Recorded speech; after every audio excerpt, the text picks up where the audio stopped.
So we've talked this chapter so far about how the brain and nervous system begin to develop, and we've also talked about relating brain development to behaviors. And in this final video, we're going to delve more into that developmental brain behavior relationship. So there's a couple of key ideas that you want to walk away with. And one is that behaviors cannot emerge until the requisite neural machinery has developed. So you cannot start speaking until your brain has developed sufficient neurological or neuronal connections in speech-related areas. And once that machinery is in place, related behaviors develop quickly through stages, and they are shaped significantly by epigenetic factors. And again, epigenetic factors is the intersection of the environment and genes. So here we have some common motor behaviors that are observed in children, and these are generally tied to specific landmarks in development. So at 2 months, babies orient their hands toward an object and grope to hold it. At 4 months, they can actually grasp appropriately shaped objects with their entire hand. And then it's not until 10 months that they can use this tinier pincher grasp with the thumb and index finger opposed. And so you can see the differentiation in gross motor skills that are going to be involved. You have the very simplest gross motor skills at 2 months, then it becomes a little bit more developed, and then finally it's not until 10 months that you're going to have this more fine motor skill in terms of being able to grasp something with your index finger and thumb. So axons from the motor cortex, they typically myelinate about the time that reaching and grasping develop.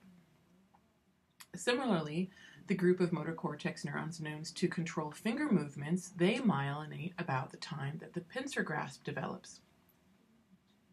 So increased motor dexterity is associated with a decrease in cortical thickness in the hand region of the left motor cortex in right-handers. Okay, so again, what this would be is you're going to have a strengthening of certain connections, and then connections that are not used are going to be slowly eliminated. So for someone who is right-handed, then you're going to have a strengthening of connections in the left motor cortex because our brain is organized contralaterally, and that decrease in cortical thickness in the hand region doesn't reflect a loss of function, it reflects a streamlining of function. So in particular, in these developmental stages, you will have huge amounts of neurons, and the cortical thickness will decrease to reflect the streamlining. Okay, we're going to use these neurons, we're not going to use these neurons. And then what happens is, after you have the streamlining occur that begins to identify and sustain the particular neurons that are being used in a behavior, then the neurons that are not being used will die off, and the ones that are being used, they will expand in their connections and their dendritic tree. Language development follows a similar process. Okay, language onset is usually between 1 and 2 years of age. Language acquisition is largely complete by the age of 12. So during this 10 to 11 year span, there's a number of neural changes. One, you have increased dendritic complexity and interconnections, and you have increased myelination of speech areas. So in the very early years, again, you're going to have this streamlining, that connections that are involved in language are going to be sustained, and ones that are not going to be sustained. So to give you a good example of this, all children are born being able to make all the different sounds that it's possible for humans to make. And they're also born with the ability to hear all of those. But as they get older, then the ability to produce those sounds and here the sound largely coincides with what is actually spoken around them. If a language or sounds are not spoken around them, then they will lose the ability to hear some of those sounds. And so this is, of course, what gives rise to accents, and why it is particularly important for language learning, and individuals have an easier time learning new languages when they learn them young, because the neurons that are involved in producing sounds that are not associated with an individual's native language, those will be ones that have a greater potential of dying off. And so this will again promote the neurons that are associated with producing the sounds and hearing the sounds in an individual's native language. During this time, you're going to have increased dendritic complexity, interconnections, learning new words, learning the meaning of new words, words that have similar meanings. All of these type of knowledge, all of these types of knowledge associations are going to occur and represent themselves in the brain during as increased dendritic complexity and interconnections. And then this increased myelination of speech areas is going to be reflected in fluidity of speech, in quickness with speech, word finding, all sorts of things. Here's also the development of problem-solving ability as a function of age and type of development. So from birth to 18 to 24 months, you primarily have sensory motor experiences, and you're going to problem solve about the world through senses and actions. So this is going to be looking and touching and mouthing. Then this stage 1 sensory motor, this is associated with a number of developmental phenomenon, primarily object permanence and stranger anxiety. And then 2 to 6 years, this is stage 2, this is pre-operational. This is where you learn to represent things with words and images, but at this point, before 6 years, you don't have a whole lot of logical reasoning. So this is going to represent itself in pretend play. Children tend to be highly egocentric.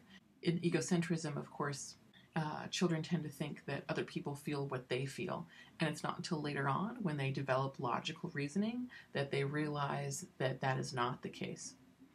In 7 to 11 years, this is stage 3. This is concrete, operational developmental stage. The child begins to think logically about concrete events, grasps concrete analogies, and performs arithmetic operations. And then finally, you're moving into ages 12 and above. This begins formal operational stages, and this is really when you start to reason abstractly, and you can have abstract logic, and you have the potential for more mature moral reasoning.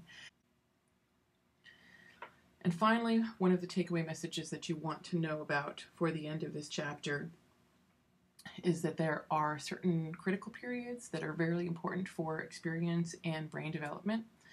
And one of these critical periods is related to sensory experience. So the early deprivation of sensory experience, for example, being placed in the dark, has the opposite effect of cognitively stimulating environments. So basically, without sensory experience or very limited sensory experience, then you tend to have an atrophy of dendrites. And so you will not have the dendritic growth or the stimulation that would promote adaptive cognitive development. So to give you an example here, you can have in infancy, the projections from both eyes overlap. Okay, so here's an infant.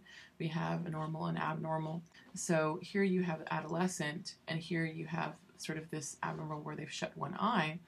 Then in adulthood, non-overlapping pattern of terminal arboritions from each eye is normal, begin to overlap, and then they start to confine themselves to what is left and what is right. And then in an adult, there'll be what is left and what is right, so then you can have appropriate depth perception. If one eyelid of a kitten is shown shut during a critical week of development, then the terminations from that eye retract, and those from the open eye expand.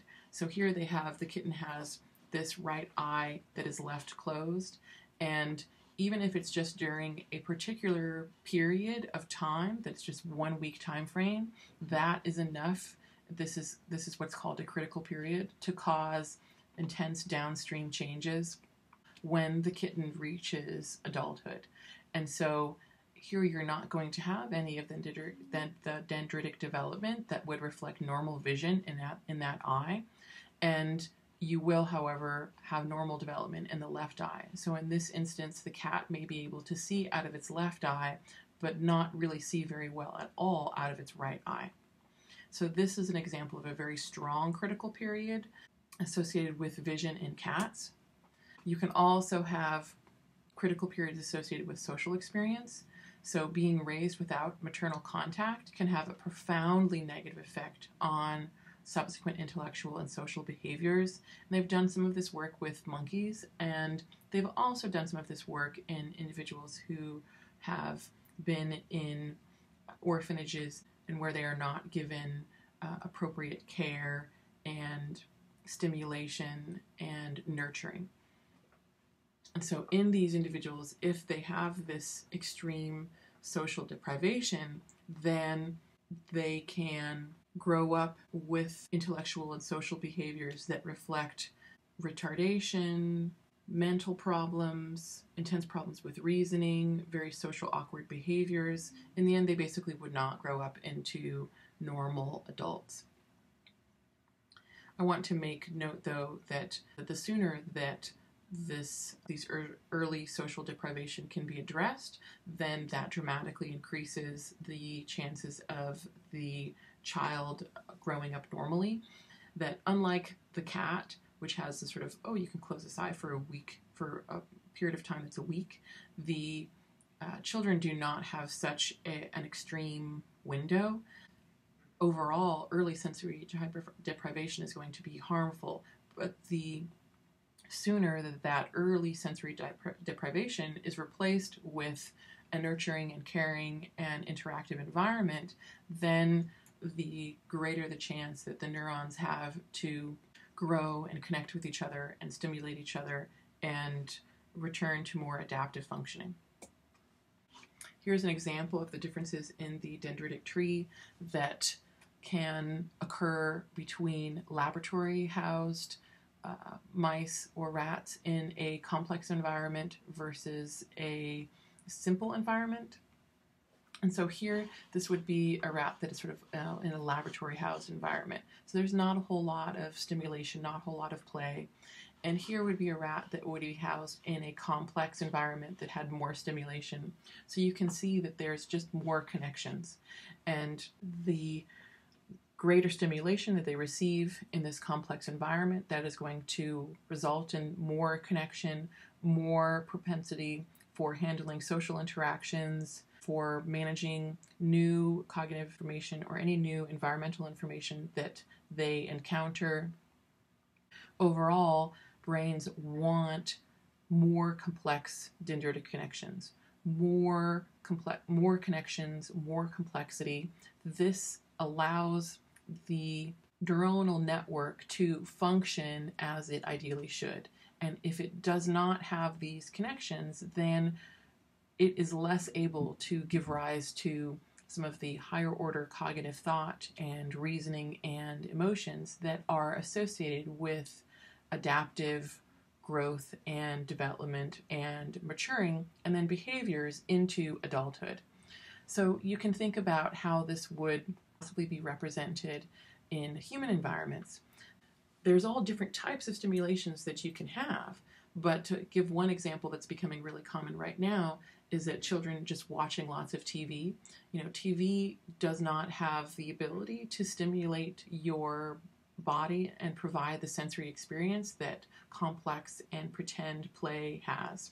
And so there is a very strong reason why it is really important developmentally for proper neuronal development to restrict screen time.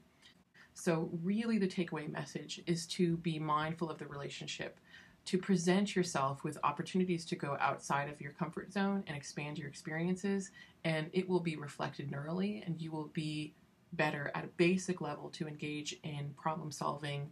And that pretty much ends this chapter, and it is through chapter 8 that you're going to need to cover for the first exam for midterm 1.